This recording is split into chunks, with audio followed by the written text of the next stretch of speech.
আসসালামু আলাইকুম, কেমন আছেন সবাই? আশা করি সবাই ভালো আছেন। আমিও ভালো আছি। সো আজকের ভিডিওতে আমরা দেখব যে Adobe Premiere Pro দিয়ে কিভাবে একটা holography effects ক্রিয়েট করতে হয় সেটাই দেখব। সো কাজ যাওয়ার আগে একটা কথা বলে নেই, সেটা হলো যে আমার চ্যানেলের জন্য নতুন হয়ে থাকেন তাহলে অবশ্যই কিন্তু সাবস্ক্রাইব করবেন এবং বেল আইকনে ক্লিক দিয়ে রাখবেন যাতে করে নতুন ভিডিও আপলোড করার সাথে সাথেই আপনার কাছে পৌঁছে যায়। সো আমরা এখান থেকে কিন্তু একটা এই ইফেক্টস অলরেডি ক্রিয়েট করে রাখছি। আমরা যদি এটা প্লে করি, এই যে এখান থেকে আমি শুরু থেকে প্লে করতেছি তাহলে আমরা দেখতে একটু ভালো হবে। তো এখান থেকে আমরা এটা প্লে করছি, এই যে এরকম ভাবে আমাদের কিন্তু holography ইফেক্টস চলে আসছে। আমরা কিন্তু এই ভিডিওর প্রথমে কিন্তু এটা কিন্তু দিয়ে দিছি। সো এরকম ইফেক্টস কিভাবে ক্রিয়েট করে সেটাই দেখব।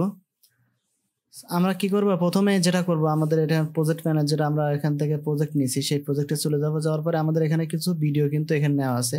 সো আমি এখান থেকে যে ইয়াটা আছে সেটা আমরা এখান থেকে ডিলিট করে দিলাম, দিয়ে আমরা যে ভিডিও এবং আমাদের যে লোগোটা নিয়েছি সেটা নিয়ে আমরা কাজ করব। সো আমাদের যে ভিডিওটা আছে সেটা আমরা নিচের লাইনে নিব, আমাদের যেটা 1 নাম্বার ভিডিও আছে সেটা নিব, আর আমাদের যে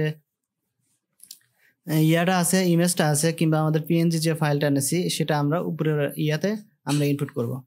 তো এখান থেকে আমরা দেখতেছি যে এখানে আমাদের যে ইয়াটা আছে, আমাদের যে Adobe Premiere Pro যে ইয়াটা আছে সেটা কিন্তু এখানে চলে আসছে। আমরা এখান থেকে যেহেতু আমরা এটা কাজ করে রাখছি, এই জন্য কিন্তু আমাদের পিছনে যে ইয়াটা সেটা কিন্তু চলে আসছে। তো আমরা এখান থেকে এটা সম্পূর্ণভাবে ডিলিট করেও দিতে পারি। তো এখান থেকে আমরা ডিলিট করে দিচ্ছি, কারণ ডিলিট করে দিলে আমাদের এটা একটু সুন্দর হবে দেখতে। তো আমরা এখান থেকে এটা ডিলিট করে দিয়ে আমরা পুনরায় যেটা আছে সেটা আমরা এখান থেকে নিয়ে এসে নেব। কিন্তু আমরা এখান থেকে যে প্রজেক্টটা ক্রিয়েট করে রাখছি সেই প্রজেক্টটা কিন্তু মূলত আমাদের যে ইয়াটা ছিল সেটা কিন্তু চলে আসছে। তো আমরা এখান থেকে আমরা যে কোনো একটা ভিডিও এখান থেকে নিয়ে এসে নিচ্ছি। আমরা এখান থেকে আমি কিছু ভিডিও আর এখানে অনলাইন থেকে নিয়ে রাখছি। সো এরকম একটা ভিডিও আমরা এখান থেকে নিব। তো এখান থেকে আমরা এটা যে ভিডিওটা নিয়েছিলাম সেমটাই নিলাম, নেওয়ার পরে আমি এখান থেকে এখানে ড্রাগ করলাম। তো এখন কিন্তু আমাদের সেই holographyটা নেই। তো আমরা যে এই যে আমাদের দেখছিলাম যে Adobe Premiere Pro যে লেখাটা আছে, Premiere Pro যে লোগোটা আছে সেটা নিয়ে আমরা কাজ করছিলাম। সো আমরা এটা যদি একটু জুম করে নেই, এখান থেকে হালকা একটু স্কেলটা বাড়িয়ে নিচ্ছি যাতে আমাদের কাজের ক্ষেত্রে দেখা যায় এবং সুযোগ সুবিধা হয়, সেজন্য আমরা করে নিলাম।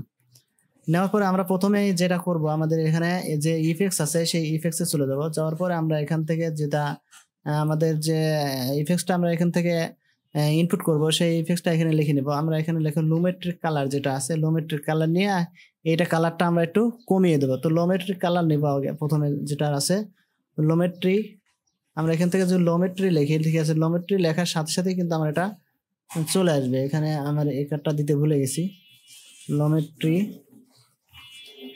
লোমেট্রি লেখার সাথে সাথে ঠিক আছে আমাদের এখানে এই যে লোমেট্রি কালার যেটা আছে সেটা কিন্তু চলে আসলো। আসার পরে আমাদের যে ইমেজ আছে সেই ইমেজের উপরে আমরা এটা ড্রাগ করে দিব। তো আমাদের এখানে আমরা চলে যাবো ইফেক্ট কন্ট্রোলে। আমাদের এখান থেকে যদি ইফেক্ট কন্ট্রোল না থাকে তাহলে এখান থেকে আমি উইন্ডো থেকে এই যে ইফেক্ট কন্ট্রোল টিক দিয়ে দিলে আমাদের এখানে চলে আসবে। তো ইফেক্ট কন্ট্রোলে আসার পরে আমরা এখান থেকে এই যে ইয়ে আছে আমাদের যে কালার ওয়েলস যেটা আছে অ্যান্ড ম্যাচ যেটা, এইটা আমরা নিয়ে নেব। এখান থেকে আমাদের যে কালারটা আছে সেই কালারটা আমরা এখান থেকে একটু চেঞ্জ করে নেব, কারণ এখানে একটা নর্মাল কালার দেওয়া আছে, এটা আমরা একটু চেঞ্জ করে নেব। চেঞ্জ করার জন্য আমরা কি করব, আমরা এখান থেকে এরকম কালার, এরকম, এবং এখান থেকে এরকম একটা কালার নিয়ে নিলাম। এখান থেকে কিন্তু কালারটা একটু ডিফারেন্ট হয়ে গেল, আমাদের আগের যে কালারটা ছিল সেটা কিন্তু এখানে পরিবর্তন হয়ে গেছে। তো আমরা এখানে পরিবর্তন করে নিলাম।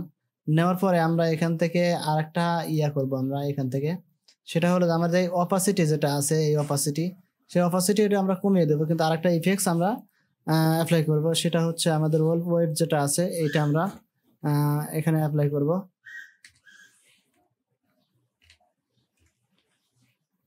এখান থেকে যদি আমরা এরকম লিখি, লেখার পরে আমরা নিচের দিকে আসবো, আমাদের এখানে অনেকগুলো পিসের দেওয়া আছে এই জন্য এরকম আসছে। এই যে আমাদের ডিস্টর্টস যেটা আছে এইটার মধ্যে কিন্তু এই ইফেক্টসটা আছে।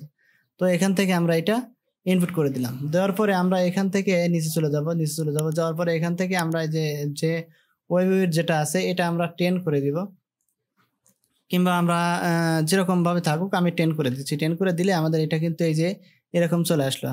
তারপর ওয়েব টাইপ যেটা আছে, আমাদের ওয়েব টাইপ এখান থেকে আমরা স্মুথ করে দিব। স্মুথ করে দিলে কিন্তু এটা আমাদের সুন্দরভাবে এটা হয়ে গেছে, এই যে এখান থেকে কিন্তু হয়ে গেছে। তারপরে আমরা এখান থেকে অপাসিটিতে যাব। আমরা প্রথম যেটা করছি এই অপাসিটি, এই যে অপাসিটি, এখান থেকে আমরা 40% করে দিই। 40%, হ্যাঁ 40% করে দিলেই কিন্তু আমাদের holography কিন্তু হয়ে গেছে। যদি আমরা একটু বাড়িয়ে দেই 50% করি, কিংবা ইয়া করি, আমরা এখান থেকে এতটুকু থাক, আমাদের যে 57 যেটা আছে সেটা পার্সেন্টে রাখলাম। রাখার পরে এখান থেকে আমরা এইটা একটু অ্যানিমেশন করাবো। তো অ্যানিমেশন করার জন্য আমরা যেটা করব, আমরা এখানে কিন্তু এই যে অ্যানিমেশন কিন্তু করাতে পারবো এখান থেকে। তো এখান থেকে অ্যানিমেশন করানোর জন্য আমরা কি করব, প্রথমে যেটা করব আমরা এখান থেকে সেটা হলো যে এই যে এখান থেকে আমাদের যে পজিশন এবং স্কেল আছে, এখান থেকে আমরা এইটা পজিশনটা একটু এই পাশে নিয়ে নিলাম। নেওয়ার পরে আমরা এখান থেকে একটা কি ফ্রেম নিব। নেওয়ার পরে আমরা এখান থেকে চলে যাব এখানে আমাদের ভিডিওর মাঝখানে চলে যাব। এইভাবে যাওয়ার পরে আমরা এটা অ্যানিমেশনটা আমরা এই পাশ থেকে এই পাশে দিব। তারপরে আমরা যখন এখানে যাব তখন এটা আমাদের এই মাঝখানে দিব।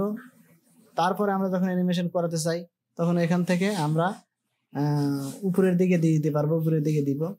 তারপরে আমরা এটা নিচের দিকে দিয়ে দিব, এখান থেকে নিচের দিকে দিয়ে দিব। এই যে এখানে হয়ে গেল। তখন আমরা যদি এখান থেকে যদি একটু দেখি যে এটা আমরা যদি অ্যানিমেশন করাই এই যেরকম ভাবে আমাদের কিন্তু হলোগ্রাফি এফেক্টস যেটা আছে সেটা কিন্তু আমরা এখান থেকে ক্রিয়েট করে ফেলছি। যদি আমরা এখান থেকে দেখি একটু স্পিডটা বাড়িয়ে দেই, তাহলে স্পিডটা বাড়িয়ে দিই, এটা একটু চাপিয়ে দিলে স্পিডটা বেড়ে যাবে। এখান থেকে এইটা যদি একটু হালকা একটু ইয়া করে দেই তাহলে এটা এখান থেকেও এটা বেড়ে যাবে।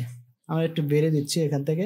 এখন যদি আমরা একটু প্লে করি, এই যে এখান থেকে কিন্তু বেড়ে যাচ্ছে। তারপরে আমাদের হলোগ্রাফির যে ইয়াটা আছে, এই যে নয়েজ যেটা আছে, এই নয়েজটা কিন্তু আমাদের হালকা করে চলে আসছে। এই যে এখান থেকে হালকা করে নয়েজটা চলে আসছে।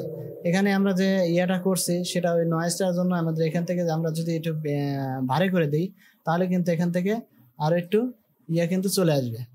সো মূলত আমাদের যে হলোগ্রাফি ইফেক্টস আছে মূলত এরকম ভাবে ক্রিয়েট করে। সো আজকের ভিডিও এ পর্যন্তই, দেখা হবে নতুন ভিডিওতে। সে পর্যন্ত ভালো থাকবেন, সুস্থ থাকবেন। আর যদি চ্যানেলটা ভালো লাগে তাহলে অবশ্যই সাবস্ক্রাইব করে দিবেন। আর লাইক, কমেন্ট, শেয়ার তো মাস্ট। সো আজকে বিদায় নিচ্ছি। আল্লাহ হাফেজ।